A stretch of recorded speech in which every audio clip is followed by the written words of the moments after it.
Prove that any chain is a distributive lattices. So any செயின்னு சொல்லும்போது ஒரு box இருக்குது அப்படின்னா அந்த பாக்ஸில் சாக்லேட்டு, ஐஸ்கிரீமு இந்த மாதிரி எது வேணாலும் டிஃப்ரெண்ட்டாக வச்சுருக்காங்கன்னு வச்சுக்கோங்க. சாக்லேட், பிஸ்கட், ஐஸ்கிரீம்னு வச்சுருக்காங்க அப்படின்னா ஒருத்தருக்கு ஐஸ்கிரீம் பிடிக்கும், ஒருத்தருக்கு சாக்லேட் பிடிக்கும், இன்னொருத்தருக்கு பிஸ்கட் பிடிக்கும். ஸோ நமக்கு என்ன பிடிக்குதோ அதை தான் நம்ம எடுத்துப்போம். அவங்க அந்த இடத்துல எனி செயின்னு சொல்லியிருக்கும் போது ஒருத்தருக்கு பிஸ்கட் பிடிக்கலாம், ஒருத்தருக்கு ஐஸ்கிரீம் பிடிக்கலாம், ஒருத்தருக்கு சாக்லேட் பிடிக்கலாம். ஸோ என்ன பிடிக்குதோ அதை வச்சு தான் நம்ம அதுக்கு தகுந்த மாதிரி இப்போ ஐஸ்கிரீம் பிடிக்குது அப்படின்னா ஐஸ்கிரீம் எடுத்துகிட்டு அதுக்கு டிஸ்ட்ரிபியூட்டிவ் லேட்டிசஸ் கண்டுபிடிக்கிறது. பிஸ்கட் பிடிக்குது அப்படின்னா அதை எடுத்து வச்சுட்டு அதுக்கு டிஸ்ட்ரிபியூட்டிவ் லேட்டிசஸ் கண்டுபிடிக்கிறது. ஸோ இதுதான் நம்மளுக்கான ஃபார்மேட். ஸோ நம்மளுக்கான ப்ரூஃப் ஸ்டார்ட் பண்ணலாம். ஸோ நம்மளுக்கான டெஃபினிஷன்ஸ் என்ன இருக்குது, ஒரு லேட்டிசஸ் எடுத்துட்டோன்னா கண்டிப்பாக அதில் அண்டும் இருக்கும், ஆறுங்கிற கண்டிஷன்ஸும் இருக்கும். ஸோ இதுதான் நம்மளுக்கான கிவன் செயின்னு சொல்லிட்டு நம்ம டிஃபைன் பண்ணிக்கிறோம். அதாவது நம்ம ஐஸ்கிரீம், சாக்லேட், பிஸ்கட்டுன்னு சொல்லி சொன்னோம் இல்லையா? அப்போ இங்கே நம்ம எடுத்துக்கக்கூடிய செயின் என்ன இருக்குது, நம்மளோட டுயாலிட்டி லேட்டிசஸில் பார்த்திங்கன்னா அண்டு ஆறுங்கிறது தான். ஸோ அப்போ அந்த செயின் நம்ம இந்த இடத்துல எடுத்துக்கிறோங்கிறத டிஃபைன் பண்ணிக்கிறோம். அந்த செயின்குள்ளே இருக்கக்கூடிய வேல்யூஸ் இருக்கு இல்லையா, அந்த வேல்யூஸ்க்கு நேம் கொடுக்கணும் இல்லையா? இப்போ நான் இந்த பாக்ஸ்குள்ளே ஐஸ்கிரீம் இருக்கிறதா டிஃபைன் பண்ணேன். ஸோ சாக்லேட், ஐஸ்கிரீம் எல்லாமே நம்மளுக்கு இருக்குது. ஸோ அப்படி பார்த்திங்கன்னா இந்த இடத்துல இருக்கக்கூடிய வேல்யூஸ் சாக்லேட் இருக்கலாம், ஐஸ்கிரீமாக இருக்கலாம், இல்லை பிஸ்கட்டாக இருக்கலாம்.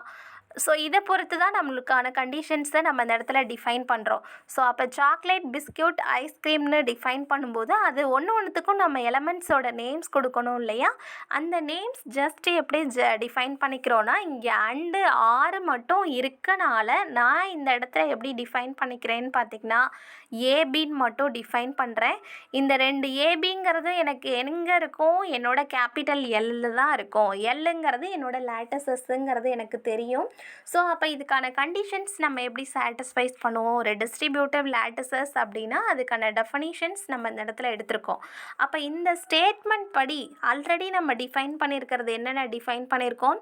இப்போ ஏபிங்கிறது ரெண்டே எலமெண்ட்ஸ் தான் இருக்குது. ஸோ லாஸ்ட்டாக ஐசோடானிசிட்டி தியரம்ஸ் பார்க்கும்போது நம்ம எப்படி டிஃபைன் பண்ணுறோம், B less than or equal to சின்னு சொல்லிட்டு ப்ரூவ் பண்ணியிருந்தோம். ஸோ அப்போ இங்கே நம்ம எப்படி எடுத்துக்கணும்னு சொல்லிட்டு பார்த்திங்கன்னா ஏபிங்கிற ரெண்டு எலமெண்ட் இருக்கனால ஒன்று நம்மளோட statement A less than or equal to பியாக இருக்கலாம், அப்படி இல்லைனா B less than or equal to ஏவாக இருக்கலாம். ஸோ இதுதான் நமக்கான ஃபஸ்ட்டு பாயிண்ட். ஸோ அடுத்தது நம்ம எப்படி டிஃபைன் பண்ண போகிறோம்னு சொல்லிட்டு பார்த்திங்கன்னா இதை ரெண்டு கேஸஸில் நம்ம சொல்லலாம் இல்லையா? ஸோ அப்போ நம்மளுக்கான ஃபஸ்ட்டு கேஸ் இந்த இடத்துல எப்படி டிஃபைன் பண்ணுறோம், அதாவது நம்மளோட ஃபஸ்ட்டு பாயிண்ட் எப்படி சால்வ் பண்ணுறோம், நம்மளோட செகண்ட் கேஸ் எடுத்துகிட்டு எப்படி சால்வ் பண்ணுறோங்கிறது தான் நம்மளுக்கான இந்த இடத்துல இருக்கக்கூடிய மீனிங். ஸோ நம்மளுக்கான ஃபஸ்ட்டு கேஸ் எப்படி எடுத்துக்கிறோன்னு சொல்லிட்டு பார்த்திங்கன்னா ஃபஸ்ட்டு சப்டிவிஷன்ஸில் A less than or equal to பின்னு அசைன் பண்ணுறேன். அங்கே நம்மளோட ஐசோடானிசிட்டியில் என்ன பண்ணோம், ஜிஎல்பி நம்மளோட எல்யூபி ரெண்டுமே வேணும் இல்லையா? அப்போ ஜிஎல்பி, எல்யூபி ரெண்டுமே வேணும் அப்படின்னா ஜிஎல்பி ஆஃப் இங்கே ஏபின்னு எடுத்துக்கிறீங்கன்னா இங்கேயும் நீங்கள் ஏபின்னு தான் எடுத்துக்கணும். ஸோ ஏக்கமா பின்னு எடுத்துக்கிறோம். கிரேட்டஸ்ட் லோயர் பவுண்டுன்னு சொல்லும்போது லோயர்னால் எனக்கு ஃபஸ்ட்டு இருக்கிறது தான் லோயர், அப்போ ஏங்கிறது எழுதிக்கிறோம். அதே லீஸ்ட் அப்பர் பவுண்டு அதே மாதிரி அசைன் பண்ணிக்கிறோம் ஏபின்னு சொல்லிட்டு. அப்பர் பவுண்டுனா எனக்கு பிங்கிறதா அப்பர் பவுண்ட், ஸோ பின்னு சொல்லிட்டு எடுத்துக்கிறோம். அதே என்னோட செகண்ட் கேஸில் நான் எப்படி எடுத்துக்கிறேன்னு சொல்லிட்டு பார்த்தீங்கன்னா என்னோட செகண்ட் கேஸில் நான் இந்த இடத்துல P less than or equal to ஏன்னு சொல்லிட்டு இருக்குது. So P less than or equal to ஏன்னு சொல்லிட்டு அசைன் பண்ணுறோம். ஸோ அப்போ இங்கே எனக்கான கேசஸ் படி பார்த்திங்கன்னா என்னோட ஜிஎல்பி, எல்யூபி அதே மாதிரி வேணும் இல்லையா? அப்போ ஜிஎல்பி நம்ம எப்படி எழுதுகிறோம், அங்கே ஏபின்னு இருந்துச்சு, ஏக்கமா பின்னு எழுதுகிறோம். இங்கே பிஏன்னு இருக்குது அப்படின்னா பிகமா ஏன்னு சொல்லிட்டு டினோட் பண்ணுறோம். So greatest lower pound, lower அப்படின்னா எனக்கு பிங்கிறதா லோயரில் இருக்குது, ஸோ பின்னு எழுதுகிறோம். லீஸ்ட் அப்பர் பவுண்டுன்னு சொல்லிட்டு எடுத்தோம் அப்படின்னா அதே பிகமா ஏங்கிறது தான் எடுத்துக்கிறோம். ஸோ பிகமா ஏன்னு எடுத்துட்டோன்னா அப்பருங்கிறது எனக்கு ஏக்கான கண்டிஷன்ஸு. ஸோ நம்மளுக்கான கண்டிஷன்ஸ் இதுதான். இந்த ஃபார்மேஷன்ஸ் நம்ம பிரிச்சிட்டோம்.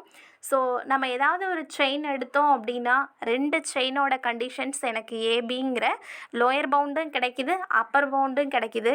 அப்போ நம்ம எந்த ஒரு செயின் எடுத்துட்டாலும் அப்போ அதுக்கான கண்டிஷன்ஸ் சாட்டிஸ்ஃபைஸ் ஆகுமா, லேட்டிசஸாக இருக்குமா அப்படின்னா கண்டிப்பாக நம்மளுக்கு லேட்டிசஸாக இருக்கிறதுக்கான சான்சஸ் இருக்குது அப்படிங்கிறத யூஸ் பண்ணி நம்ம இந்த இடத்துல கம்ப்ளீட் பண்ணுறோம். ஸோ இப்போ அதே நான் கம்பேரபிள் ப்ராப்பர்ட்டி யூஸ் பண்ணேன் அப்படின்னா எனக்கான கேசஸ் சாட்டிஸ்ஃபைஸ் ஆகுதா அப்படின்னு சொல்லிட்டு நம்ம செக் பண்ணி பார்க்க போகிறோம். ஸோ அதாவது கம்பேரபிள் ப்ராப்பர்ட்டி எதுக்காக யூஸ் பண்ணுறோன்னு சொல்லிட்டு பார்த்தீங்கன்னா, ஜஸ்ட்டு இந்த இடத்துல நம்மளுக்கு சாட்டிஸ்ஃபைஸ் ஆகுதா, ஏதாவது ஒரு செயின் அசைன் பண்ணிட்டிங்கன்னா அது லேட்டிசஸ் ஆகுதா அப்படிங்கிறத இந்த இடத்துல நம்ம ப்ரூவ் பண்ணோம். இப்போ இதே எனக்கு கம்பேரபிள் ப்ராப்பர்ட்டிஸ்ன்னு பார்த்தீங்கன்னா நான் கம்பேர் பண்ணணும். அதாவது கம்பேர் பண்ணுறதுக்கு 2 வச்சுட்டு நம்ம கம்பேர் பண்ணுறதுக்கு பதிலாக அந்த 2மே எனக்கு லோயர் பவுண்டும் கிடைக்கிது, அப்பர் பவுண்டும் கிடைக்குதுன்னு சொல்லிட்டு ப்ரூவ் பண்ணிட்டோம். பட் இந்த கம்பேரபிள் ப்ராப்பர்ட்டிஸில் நம்ம சொல்லும்போது எனக்கு 6 விதமான கேசஸ் கிடைக்கிது. எதனால் 6 விதமான கேசஸ் கிடைக்கிதுன்னா, நான் ஏபிசின்னு சொல்லிட்டு 3 லேட்டிசஸ்க்குள்ளே எடுத்துக்க போகிறேன். அப்போ எனக்கான கண்டிஷன்ஸ் எப்படி எடுத்துக்க போகிறேன்னா, ஏபிசின்னு சொல்லிட்டு எடுத்துக்கிறேன். அப்போ 3 கண்டிஷன்ஸ் நம்மளுக்கு இருக்குது அப்படின்னா இந்த 3 கண்டிஷன்ஸை பேஸ் பண்ணி தான் நம்ம கேசஸ் கொடுக்குறோம். ஸோ அப்போ நம்மளுக்கான ஃபஸ்ட்டு கேஸ் எப்படி அசைன் பண்ணுறோன்னு சொல்லிட்டு பார்த்திங்கன்னா, நம்மளுக்கு இருக்கக்கூடிய ஃபஸ்ட்டு கேஸ் நம்பர் 1 சொல்லிட்டு எடுத்துக்கலாம். ஸோ இப்போ ஏபிசின்னு சொல்லிட்டு இருக்குது. ஒரு லைன் நான் ட்ரா பண்ணுறேன் அப்படின்னா இங்கே எனக்கு ஸ்டார்டிங் பாயிண்ட் ஏங்கிறது இருக்குது, இது எனக்கு பி, இது எனக்கு சிங்கிற கண்டிஷன்ஸ் இருக்குதுன்னு வச்சுக்கோங்க. ஸோ ஏபிசின்னு எடுத்துக்கும் போது நம்மளோட கண்டிஷன்ஸை எப்படியெல்லாம் நம்ம சொல்லலாம். ஃபஸ்ட்டு ஏபிசிங்கிறத இன்டர்வல் வைஸ் நம்ம டிஃபைன் பண்ணுறோம். ஸோ அப்போ எனக்கான இன்டர்வல்ஸ் எப்படி இருக்குதுன்னு பார்த்திங்கன்னா, A <= அடுத்தது B எடுத்துக்கிறேன், <= Cன்னு எடுத்துக்கிறேன். இப்போ அதே ஏவை வச்சுட்டே எனக்கு 2வது கண்டிஷன்ஸ் நம்ம கொடுக்கணும்.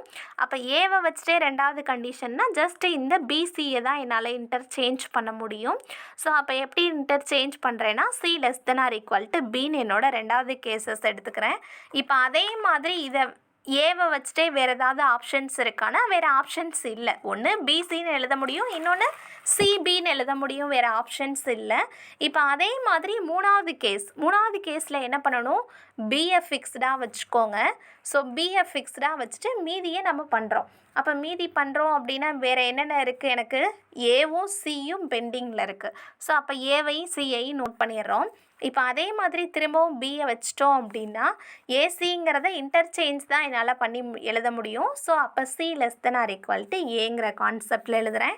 அடுத்தது 5வது கேஸ் என்ன பண்ணுறேன், சியை ஃபிக்ஸ்டாக வச்சுக்கிறேன், மீதி 2 டேர்ம்ஸையும் எழுதுகிறேன். அப்போ மீதி 2 எனக்கு என்ன இருக்கும், ஏபிங்கிறது இருக்கும். ஏபிசின்னு இருக்குது அப்படின்னா சியை நான் ஃபிக்ஸ்டாக வச்சுக்கிறேன் அப்படின்னா மீதி எனக்கு ஏபி மட்டும்தான் இருக்குது. அப்போ இந்த ஏபியை மாற்றி எழுத வேண்டியதான். ஸோ ஏபின்னு சொல்லிட்டு எழுதிட்டேன். அடுத்து என்னோடய லாஸ்ட் அண்ட் ஃபைனல் கேஸ் வேறு என்ன ஆப்ஷன்ஸ் இருக்குது, இதை ஏபிங்கிறத பிஏன்னு சொல்லிட்டு மாற்றி எழுத முடியும். ஸோ இப்போ இதுதான் நம்மளுக்கான கேசஸ். இந்த கேசஸை தான் நம்ம இப்போ சால்வ் பண்ண போகிறோம். ஸோ நம்மளுக்கான 1 or 2 கேசஸ் நம்மளுக்கு சாட்டிஸ்ஃபைஸ் ஆகிடுச்சுனாவே நம்ம அந்த கேசஸ் எனக்கு சாட்டிஸ்ஃபைஸ் ஆகுது, ஸோ அப்போ ஆட்டோமேட்டிக்காக மீதி எல்லாமே சாட்டிஸ்ஃபைஸ் ஆகும் அப்படிங்கிற கேசஸில் நம்ம ப்ராப்ளமை கம்ப்ளீட் பண்ணிடலாம். ஸோ இப்போ இந்த இடத்துல என்னோடய தியரம்ஸ் படி பார்த்திங்கன்னா நம்மளோட ஃபஸ்ட்டு கேஸ் என்ன இருக்குன்னா, A <= B <= Cன்னு சொல்லிட்டு இருக்குது. ஸோ அப்போ எனக்கான கண்டிஷன்ஸ் ஏபிசிங்கிற ஃபார்மேட்டில் இருக்குது. இப்போ இதுதான் நம்ம ப்ரூஃப் பண்ணணும் இல்லையா. ஸோ இதை என்னென்னு ப்ரூஃப் பண்ணணும், நம்மளோட டிஸ்ட்ரிபியூட்டிவ் லேட்டிசஸ் தான் நம்ம சொல்லிகிட்டு இருக்கோம். அப்போ டிஸ்ட்ரிபியூட்டிவ் லேட்டிசஸ் அப்படின்னா டிஸ்ட்ரிபியூட்டிவில் எனக்கான ப்ராப்பர்ட்டிஸ் என்னென்ன இருக்குதுன்னு சொல்லிட்டு ஃபஸ்ட் எடுத்துக்கலாம். ஃபஸ்ட்டு என்னோடய ப்ராப்பர்ட்டி என்ன இருக்குன்னா, ஏஆர் பி அண்டு சின்னு எடுத்துட்டேன் அப்படின்னா எனக்கான சொல்யூஷன்ஸ் ஏஆர்பி அண்டு ஏஆர்சிங்கிறது தான் எனக்கான கான்செப்ட். ஸோ ஆறுன்னு அசைன் பண்ணிட்டிங்கன்னா இதுதான் நம்மளுக்கான கான்செப்ட் இல்லையா. அப்போ அதே எனக்கு இன்னொன்று டிஸ்ட்ரிபியூட்டிவ் லேட்டிசஸ் என்ன இருக்குது, எனக்கான second distributive lattices A and பிஆர்சியாக இருந்துச்சு அப்படின்னா A and B or A and சிங்கிற கான்செப்ட் கான்செப்டில் எடுத்துக்கிறோம். ஸோ இதுதான் எனக்கான டிஸ்ட்ரிபியூட்டிவ் லேட்டிசஸ்க்கான 2 லேட்டிசஸ். ஸோ உங்களுக்கு எப்படி டிஃபைன் பண்ணியிருக்காங்கன்னா, டிஸ்ட்ரிபியூட்டிவ் லேட்டிசஸ்ங்கிறத இந்த டிஸ்ட்ரிபியூட்டிவ் லேட்டிசஸோட D1 கண்டிஷன்னு இப்போ எடுத்திருப்பாங்க. சில டைம்ஸ் உங்களுக்கு இதை வந்து D2ன்னு சொல்லிட்டு உங்களோட புக்ஸில் ரெஃபரன்ஸ் புக் டெக்ஸ்ட் புக்கில் யூஸ் பண்ணியிருப்பாங்க. ஸோ கன்ஃபியூஸ் ஆகாதீங்க. ஜஸ்ட்டு நம்மளுக்கு இருக்கக்கூடிய இங்கே டிஸ்ட்ரிபியூட்டிவ் லேட்டிசஸில் 2 டெஃபனிஷன் பார்த்துருக்கோம் இல்லையா? இந்த 2 டெஃபனிஷன்ஸை தான் அப்படி நம்மளுக்கு மென்ஷன் பண்ணியிருப்பாங்க. இதை D1 இதை D2ன்னு சொல்லிட்டு. அதே மாதிரி இன்னும் சில டைம் இங்கே ஆர்லாம் யூஸ் பண்ணுறோம் இல்லையா? அந்த ஆருக்கு பதிலாக டாட்டு ஸ்டாரு அதெல்லாம் யூஸ் பண்ணி நம்மளை கன்ஃபியூஸ் பண்ணியிருப்பாங்க. ஸோ கன்ஃபியூஸ் ஆகாதீங்க. ஜஸ்ட் அண்டுனா நம்ம என்ன யூஸ் பண்ணணும், ஸ்டாருங்கிறத போடணும், ஆர்னா ப்ளஸ்ஸுங்கிறத போடணும். அதை மட்டும் மைண்டில் வச்சுட்டிங்க அப்படின்னா நம்மளுக்கு சால்வ் பண்ணுறது ரொம்பவே ஈஸி. ஸோ இப்போ நம்மளோட ஃபஸ்ட்டு கண்டிஷன்ஸ் எடுத்துக்கிறோன்னு வச்சுக்கோங்க. ஸோ நம்மளுக்கான ஃபஸ்ட்டு கண்டிஷன்ஸ் இந்த இடத்துல என்ன இருக்குதுன்னு சொல்லிட்டு பார்த்தீங்கன்னா, நம்மளுக்கான ஃபஸ்ட்டு கண்டிஷன்ஸ் லேட்டிசஸ் வந்து இது தான் இருக்குது. ஏஆர்ன்னு சொல்லிட்டு நம்மளுக்கான கண்டிஷன்ஸ் இருக்கு இல்லையா? ஸோ இப்போ இதை அசைன் பண்ணிட்டோம் அப்படின்னா என்னோடய left hand side right hand side எனக்கான ஆன்சர்ஸ் வரணும். ஸோ அப்போ என்னோடய லெஃப்ட் ஹேண்ட் சைடு என்ன இருக்குங்கிறத எழுதிக்கிறோம். ரைட் ஹேண்ட் சைடு என்ன இருக்குங்கிறத நம்ம ஜஸ்டிஃபிகேஷன் செஞ்சுட்டே வந்து மாற்றி நம்ம 2 ஆன்சர்ஸும் சேமாக வந்துச்சுன்னா ஃபஸ்ட்டு கேஸ் சாட்டிஸ்ஃபைஸ் ஆகுதுன்னு சொல்லிட்டு நம்ம முடிச்சிடலாம். ஸோ எல்ஹெச்எஸ்லேருந்து ஆர்ஹெச்எஸ்ஸை நம்ம கொண்டு வர தேவையில்லை. நம்ம இப்போ என்ன பண்ண போகிறோன்னா, இதை சால்வ் பண்ணாலும் எனக்கு ஆன்சர் சேமாக தான் இருக்குது, இதை சால்வ் பண்ணாலும் ஆன்சர் சேமாக தான் இருக்குங்கிறத ப்ரூவ் பண்ணிட்டோன்னா நம்மளுக்கான இந்த ஃபஸ்ட்டு கண்டிஷன் முடிஞ்சிடும். அதாவது ஃபார் எக்ஸாம்பிள் ஏயோட வேல்யூ 1, பியோட வேல்யூ 2, சியோட வேல்யூ 3 எடுத்துக்கிறேன்னு வச்சுக்கோங்க. So A into B plus சின்னு சொல்கிறேன் அப்படின்னா எனக்கான கண்டிஷன்ஸ் ஏ இன்ட்டு பி, அடுத்தது ஏ இன்ட்டு சின்னு சொல்லுவோம் இல்லையா? அப்படி பார்த்தீங்கன்னா அந்த இடத்துல அப்ளை பண்ணுங்கள். ஸோ எனக்கான கண்டிஷன்ஸ் 1ன்னு சொல்லிட்டு வந்துடும். இங்கே இருக்கக்கூடிய வேல்யூஸ் 2 + 3ன்னு சொல்லிட்டு நம்மளுக்கான கண்டிஷன்ஸில் எடுத்துப்போம். ஸோ 2 + 3ன்னு சொல்லிட்டு நம்ம மென்ஷன் பண்ணும்போது அதே மாதிரி இங்கே right hand side A into பின்னு சொல்லிட்டு இருக்குது. ஸோ 1 × 2 ப்ளஸ் அடுத்தது 1 × 3ங்கிற ஃபார்மேட்டில் எடுத்துக்கிறோம். ஸோ இதை சால்வ் பண்ணி பாருங்கள். நம்மளுக்கான கண்டிஷன்ஸ் 5ன்னு சொல்லிட்டு வரும். ஸோ அதே தான் எனக்கு ரைட் ஹேண்ட் சைடும் 5 = 5ன்னு சொல்லிட்டு நம்மளுக்கான கண்டிஷன்ஸ் வந்துடும். ஸோ இப்போ இதே மாதிரி தான் நம்ம இங்கே ப்ரூஃப் பண்ண போகிறோம்.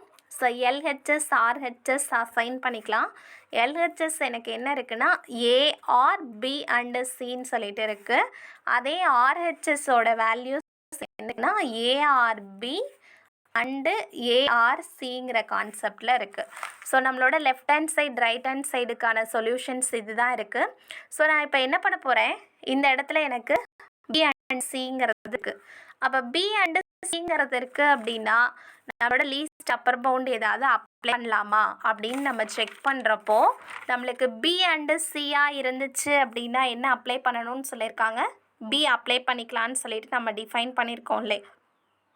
ஸோ அப்போ அந்த கான்செப்ட் படி இந்த இடத்துல நம்ம என்ன அப்ளை பண்ணுற போகிறோம்னா பி அண்டு சிங்கிறதுக்கு பதிலாக நம்மளோட கிரேட்டஸ்ட் லோயர் பவுண்டாக இருக்குது என்னோட கண்டிஷன்ஸ். ஸோ என்னோட கண்டிஷன்ஸ் ஜிஎல்பியாக இருக்கனால ஜிஎல்பியில் பி, சியாக இருந்துச்சு அப்படின்னா பிங்கிற லோயர் பவுண்டை நான் எடுத்துப்பேன். அந்த மாதிரி பார்த்திங்கன்னா எனக்கான கண்டிஷன்ஸ் ஏஆர்பின்னு வந்துடும். ஸோ பி அண்டு சிங்கிறதுக்கு பதிலாக ஜஸ்ட் அந்த இடத்துல இருக்கக்கூடிய வேல்யூஸ் பிங்கிறத ரீப்ளேஸ் பண்ணுறோம். ஸோ அடுத்த ஸ்டேஜ் என்ன பண்ணுறேன், இப்போது ஏஆர்பின்னு சொல்லிட்டு வந்திருக்கு. அப்போ ஏஆர்பிக்கு பதிலாக ஏதாவது அப்ளை பண்ண முடியுமா அப்படின்னா பி அண்டு சிக்கே என்னால் அப்ளை பண்ண முடியும்னா கண்டிப்பாக ஏஆர்பிக்கும் அப்ளை பண்ணலாம். பட் இதோட மீனிங் என்ன அப்படின்னா இதோட மீனிங் லீஸ்ட் அப்பர் பவுண்டுன்னு அர்த்தம். அப்போ ஏ, பின்னு சொல்லிட்டு வரும். ஏ, பின்னு அப்பர் பவுண்டு தான் எதை எடுத்துக்கணும், இந்த லாஸ்ட்டாக வரக்கூடிய வேல்யூஸை தான் எடுத்துக்கணும் இல்லையா? ஸோ அப்படி லாஸ்ட்டாக வரக்கூடிய வேல்யூஸ்னால் எனக்கு பி இருக்குது. ஸோ இதுக்கான சொல்யூஷன்ஸ் எனக்கு என்ன கிடைக்குதுன்னா பிங்கிறது கிடைக்கிது. இது எப்படி போட்டோங்கிறத ஜஸ்ட் இந்த இடத்துல மென்ஷன் பண்ணிக்கோங்க. ஏ <= பிங்கிற கண்டிஷனை யூஸ் பண்ணேன். இந்த இடத்துல நான் எப்படி சேஞ்ச் பண்ணியிருக்கேன்னு பார்த்தீங்கன்னா பி <= சிங்கிற கண்டிஷனை அப்ளை பண்ணேன் அப்படிங்கிறத நம்ம இந்த இடத்துல மென்ஷன் பண்ணிக்கிறோம். ஸோ இப்போ எனக்கு லெஃப்ட் ஹேண்ட் சைடு எனக்கு பிங்கிற ஆன்சர்ஸ் கிடச்சிச்சு. இப்போ அதே மாதிரி ரைட் ஹேண்ட் சைடு நம்ம செக் பண்ணுறோம். ஸோ ரைட் ஹேண்ட் சைடு அதே மாதிரி செக் பண்ணோம் அப்படின்னா ஏஆர்பின்னு இருக்குது. ஏஆர்பின்னா இப்போ தான் சொன்னேன் இல்லையா? ஸோ லோயர் பவுண்டை நம்ம டிஃபைன் பண்ணணும். ஸோ எனக்கு பீன் வந்துடும். சென்டரில் இருக்க அண்டை அப்படியே போட்டுக்கோங்க. இந்த இடத்துல நான் லோயர் பவுண்டை யூஸ் பண்ணியிருக்கேன். ஸோ லீஸ்ட் அப்பர் பவுண்டுங்கிறத மென்ஷன் பண்ணிக்கோங்க. லீஸ்ட் அப்பர் பவுண்டு நம்ம சொல்கிறனால தான் எனக்கு இந்த இடத்துல பிங்கிறது வந்திருக்கு. ஸோ ஏக்கமா பின்னு சொல்லும்போது எனக்கு பிங்கிற ஆன்சர் வந்திருக்கு. இந்த இடத்துல ஏஆர்சின்னு இருக்குது. அப்போ ஏஆர்சினா அதே அப்பர் பவுண்டை யூஸ் பண்ணும்போது எனக்கு அந்த சிங்கிற ஃபைனல் தான் கிடைக்கும். அப்போ பி அண்டு சின்னு கிடச்சிருச்சு. பி அண்டு சின்னா நம்ம என்ன அப்ளை பண்ணுவோம்? நம்மளோட B less than or equal to நம்மளோட ஜிஎல்பி அப்ளை பண்ணுவோம் இல்லையா? ஸோ இந்த கண்டிஷன்ஸ்க்கு நான் ஜிஎல்பி யூஸ் பண்ணுறேன், greatest lower bound. So greatest lower பவுண்டை பொறுத்த வரைக்கும் நம்ம லோயர் தான் எடுத்துக்கணும். லோயர் எனக்கு என்ன இருக்குது? பிங்கிற ஆன்சர். ஸோ தேர்ஃபோர் நம்மளுக்கான ஆன்சர் பின்னு சொல்லிட்டு இந்த ரீசன்னால் எழுதுகிறோம். ஸோ எனக்கு தேவையான left hand side right hand side கிடச்சிருச்சா? அதுக்கான ஆன்சர் சேமாக இருக்கா அப்படின்னா எனக்கான answers left hand side right hand side சேமாக இருக்குது. ஸோ டிஸ்ட்ரிபியூட்டிவ் லேட்டிசஸோட ஃபஸ்ட்டு கண்டிஷன்ஸ் எனக்கு சாட்டிஸ்ஃபைஸ் ஆகுது. அப்போ D1ங்கிற இது டிஸ்ட்ரிபியூட்டிவ் லேட்டிசஸாக இருக்குன்னு சொல்லிட்டு நம்ம இந்த இடத்துல மென்ஷன் பண்ணுறோம். ஸோ நம்மளுக்கான கண்டிஷன்ஸ் வந்து டிஸ்ட்ரிபியூட்டிவ் லேட்டிசஸாக இருக்குது. ஸோ ஃபஸ்ட்டு ஒன் என்ன எடுத்துட்டோம்? ஒரு செயின் லேட்டிசஸாக இருக்க முடியுமான்னு சொல்லிட்டு நம்ம செக் பண்ணோம். செயின் எனக்கு லேட்டிசஸாக தான் இருக்குது. அடுத்தது நம்ம அதை டிஸ்ட்ரிபியூட்டிவாகவும் இருக்கான்னு சொல்லிட்டு செக் பண்ணுறோம். அந்த செக் பண்ணுறதுக்கு நம்ம எல்லா கேஸஸும் எடுத்துகிட்டு நம்ம சால்வ் பண்ணணுங்கிற அவசியம் கிடையாது. ஜஸ்ட்டு ஒன்று செக் பண்ணி அதுக்கான சொல்யூஷன்ஸ் வந்தாவே மீதி எல்லாத்துக்கும் அதே சேம் மெத்தட்ஸில் தான் நம்ம சால்வ் பண்ணுவோம். ஸோ அந்த காரணத்தினால ஏபிசிங்கிறது ஜஸ்ட் ஏபிசின்னு சொல்லிட்டு எழுதிட்டு மென்ஷன் பண்ணிட்டோம். ஸோ டிஸ்ட்ரிபியூட்டிவ் லேட்டிசஸில் நம்மளுக்கு 2 டைப் இருக்குது. ஃபஸ்ட்டு ஒன் மட்டும் சாட்டிஸ்ஃபைஸ் ஆனாலே எனக்கு செகண்டும் ஆட்டோமேட்டிக்காக சாட்டிஸ்ஃபைஸ் ஆகிரும் இல்லையா? இல்லை நான் செக் பண்ணி தான் பார்ப்பேன், செகண்ட் கண்டிஷன்ஸும் எனக்கு சாட்டிஸ்ஃபைஸ் ஆகுதா அப்படின்னா அதே சேம் மெத்தட்ஸில் இந்த இடத்துல டிஃபைன் பண்ணிங்க left hand side right hand side. இப்போ நான் இந்த இடத்துல D1 எடுத்துகிட்டு சால்வ் பண்ணேன் இல்லையா? ஸோ அதே மாதிரி D2 நம்ம எடுத்துகிட்டு சால்வ் பண்ணலாம். D2ல் என்னோட LHSல என்ன இருக்குதுன்னு பார்த்தீங்கன்னா A அண்டு B ஆர் சின்னு சொல்லிட்டு இருக்குது. அதே தான் நம்மளோட RHSல என்ன இருக்குன்னா A and B or A and சிங்கிறது இருக்குது. ஸோ இதுதான் என்னோட left hand side right hand side நியூவாக இருக்கிறது. இப்போ பிஆர்சின்னு இருக்குது. பிஆர்சினா என்னோட லீஸ்ட் அப்பர் பவுண்டு இல்லையா? லீஸ்ட் அப்பர் பவுண்டுனா லாஸ்ட்டில் உள்ளதை நான் எடுத்துக்கணும். அப்போ எனக்கான கண்டிஷன்ஸ் என்ன வந்துடும்? ஏ அண்டு இந்த இடத்துல பிஆர்சினா சி தான் வரும். ஸோ அப்போ இதை சால்வ் பண்ணோம் அப்படின்னா A and C greatest lower pound எடுத்துக்கணும். லோயர் பவுண்டுன்னு பார்த்தீங்கன்னா எனக்கு ஏ. அப்போ லெஃப்ட் ஹேண்ட் சைடு எனக்கு ஏன்னு கிடைக்குது. ரைட் ஹேண்ட் சைடு அதே மாதிரி நம்ம சால்வ் பண்ணலாம். ஸோ இங்கே இருக்கிறது எனக்கு அண்டில் இருக்குது. அண்டுனா கிரேட்டஸ்ட் லோயர் பவுண்டு யூஸ் பண்ணணும். லோயரில் எனக்கு என்ன இருக்குன்னா ஏங்கிறது இருக்குது. ஸோ ஏ யூஸ் பண்ணுறேன். இந்த இடத்துல ஆறுங்கிறது வந்துடும். இந்த இடத்துல நம்மளுக்கு ஏ அண்டு சினா கிரேட்டஸ்ட் லோயர் பவுண்டில் எனக்கு ஏ இருக்குது. இந்த இடத்துல நான் ஐடம்பார்ட்டன் யூஸ் பண்ணுறேன். ஐடம்பார்ட்டன் படி எனக்கான கண்டிஷன்ஸ் ஏஆர் ஏவாக இருந்துச்சுன்னா ஆன்சர் வந்து எனக்கு ஏவாக தான் வரும் இல்லையா? அதுதான் நம்மளுக்கான ஐடம்பார்ட்டன். ஸோ எனக்கு ஏங்கிறது வருது. இப்போ left hand side right hand side சேமாக இருக்குன்னு பாருங்கள். D2வும் எனக்கு டிஸ்ட்ரிபியூட்டிவ் லேட்டிசஸாக தான் இருக்குது. ஸோ அப்போ நம்மளுக்கான கண்டிஷன்ஸ் படி லேட்டிசஸ் எடுத்துட்டோம். நம்மளுக்கு கேசஸ் வந்து 6 கேசஸ் இருக்குது. அந்த 6 கேசஸையும் நம்ம ப்ரூவ் பண்ண தேவையில்ல. ஒரு கேசஸ் நம்மளுக்கு இந்த மாதிரி சால்வ் பண்ணி சாட்டிஸ்ஃபைஸ் பண்ணாலுமே சாட்டிஸ்ஃபைஸ் ஆகுது. இல்லை நான் 6 கேசஸையும் சால்வ் பண்ணுறேன் அப்படின்னு நினச்சோம் அப்படின்னா ஜஸ்ட்டு நீங்கள் அந்த இடத்துல இருக்கக்கூடிய ஏசிபின்னு இருக்கு இல்லையா? ஏசிபிக்கு பதிலாக இந்த இடத்துல ஃபஸ்ட் எடுத்தோன்னே இது ஏவாக இருக்கணும், இது சி, இது பி. அந்த ஃபார்முலாவில் ஏபிசியை மட்டும் சேஞ்ச் பண்ணிக்கோங்க. மற்றபடி நம்ம சால்வ் பண்ணக்கூடிய கண்டிஷன்ஸ் எல்லாமே சேம் தான்.